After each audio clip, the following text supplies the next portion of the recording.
This is Tom, the Medicare guy, with how Medicare is as simple as apple pie.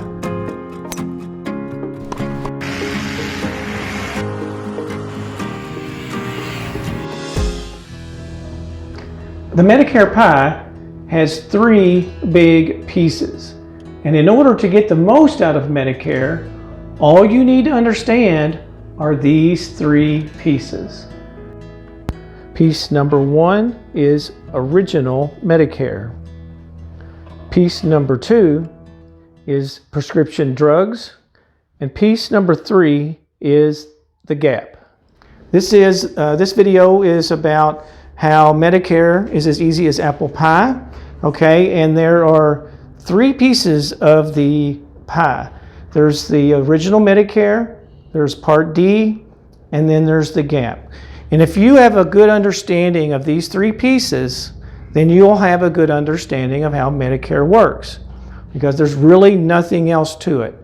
It's whenever you see commercials on TV and that sort of thing, they do get confusing because we don't know, a lot of folks don't know which part of this that they're actually talking about. Okay, so first piece is original Medicare. Now, original Medicare came out in 1965, and it was for seniors because they had no health insurance at all. And it was a great benefit at the time, but it had a few issues. Now, when people talk about Medicare, they are usually talking about this card right here. And that actually is a little bit of a misconception, because this card is original Medicare. And the reason it's original Medicare is because subsequent Congress created other programs to deal with a lot of the things that it doesn't cover. Because this only covered hospital and it only covered medical expenses as well. It didn't cover a lot of other things. And this is referred to as original Medicare. Medicare, when people are talking about it, they're really talking about the whole big piece of pie, okay? Because rarely is Medicare used, this card used by itself, okay? It needs support, it needs other things, okay? Now, the second big piece, and if you have any questions, please feel free to ask, okay? The second piece of the pie is your prescription drugs, which everybody knows is a very critical part of the Medicare pie, okay? And it came about back in 2003, and so it was many years after this came out, and it's its own big bureaucracy of its own. And so, but prescription drugs are a very, very important part of this Medicare pie. It's important to know that there are a lot of penalties associated with Part D if you don't enroll when you're supposed to. The keys to getting a Part D, now this is known as Part D also, prescription drugs, it's also known as a PDP. And but the way that you would want to determine which plan is best for you is to go to Medicare.gov, put your prescriptions in, and do the analysis, and it will do the calculations for you. And one thing I want to make sure that I mention in that regard is that if you have been on Medicare over a year, then Medicare is keeping track of your prescription drugs. And if you can create a Medicare.gov account, and each year during open enrollment, you are given a chance to change your prescription drug plan. Now, that is good because whenever you log into your account, your drugs will automatically come into the plan, into the Medicare.gov, and it will the plan finder will automatically sort the plans according to which one would be the most cost-effective for you. And that is a very, very important part of this of trying to do the analysis, because your analysis should be done about once a year, because the drug plans change, your prescriptions change, a lot of things change. I have seen plans where the people changed, where nothing changed. The formulary on the drug plan changed to the point where it would have cost, if they didn't change, it would cost them an additional $2,000 in copays. And that's a big difference. So it's very, very important to do. All right, now the gap. Now, on the gap, this is a very, very big topic, okay? And we're just going to cover it. We're going to do a kind of more of a cursory look at it, but it is an extremely big topic. The gap is there because Medicare, because it came out in 1965, it only covers about 80% of your medical and hospital bills. So that leaves you owing about 20%. Now 20% back in 1965, as far as medical expenses go, that was one thing. Today, 20% is a totally different number. So yeah, I mean, it's not uncommon for people to spend $50,000, $75,000, $100,000 on procedures or knee replacements or anything. And it can go on up to $100,000, $200,000. I had a client in the other day, they said they spent $1 million. Okay, so that is a big number. Okay, and the one thing about the gap also too, that I want to make sure that I mention, is that original Medicare, that 20% is unlimited.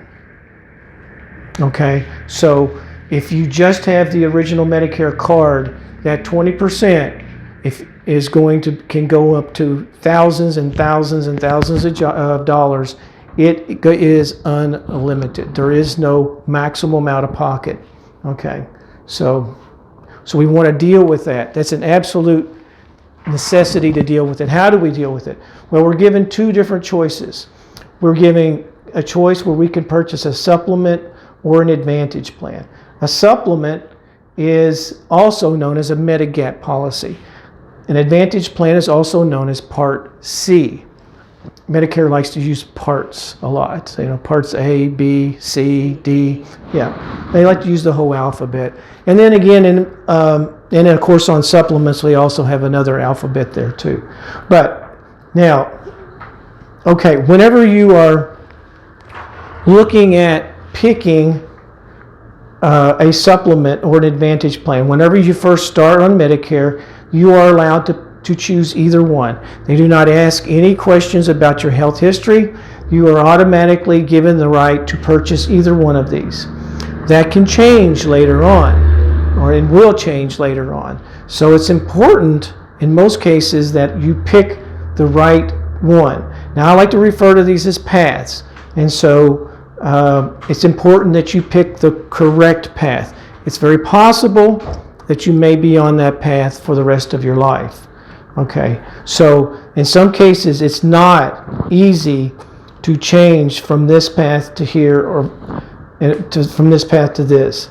And so that is something that you want to make sure you get right. Now the big differences between these two is that a supplement is basically a pure insurance policy. It'll pay that 20%. It pays the gap, okay? But it doesn't do anything else.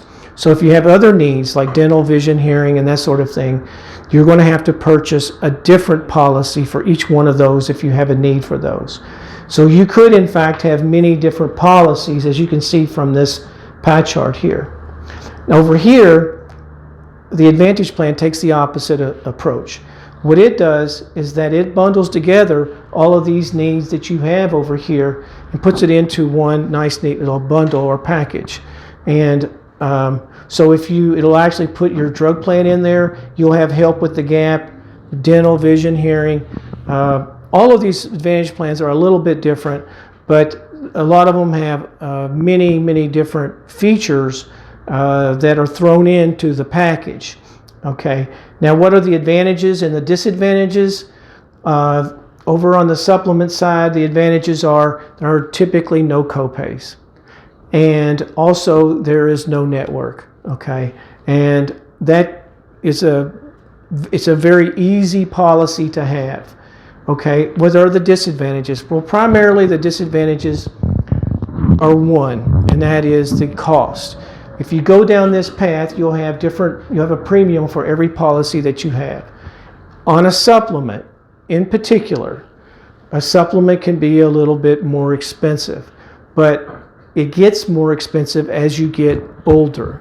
Every year that you age, your supplement premium will in all likelihood go up.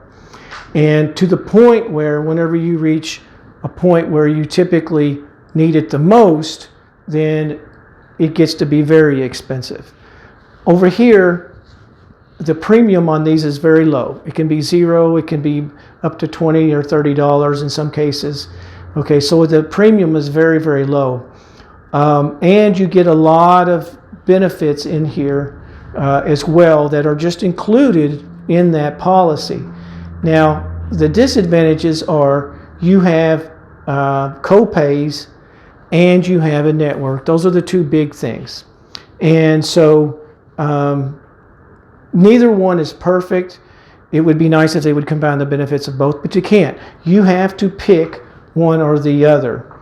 Now, there are some circumstances where people over here have their premium has gotten to be unaffordable, and they would like to change to come over to here. But changing from a supplement to an Advantage plan is a big, big change. It's very, very, very different. They do business in a totally different way. But the government does give you an opportunity one time to where you can change from here and go over here later on. And if you do that and you don't like it over here, if you can change, and you've got 12 months, you can change back in 12 months. But you have to go back to your original supplement. Okay, so that's the stipulation for that. But for the most part, it can be very difficult to go back and forth on these plans. Changing supplements, which you can do, you can change supplements from one company to another and get a better price. But that's only going to be available to you if you're healthy. If you have health issues, you're not going to be able to do that. So anyway, and that is how Medicare is as simple as apple pie.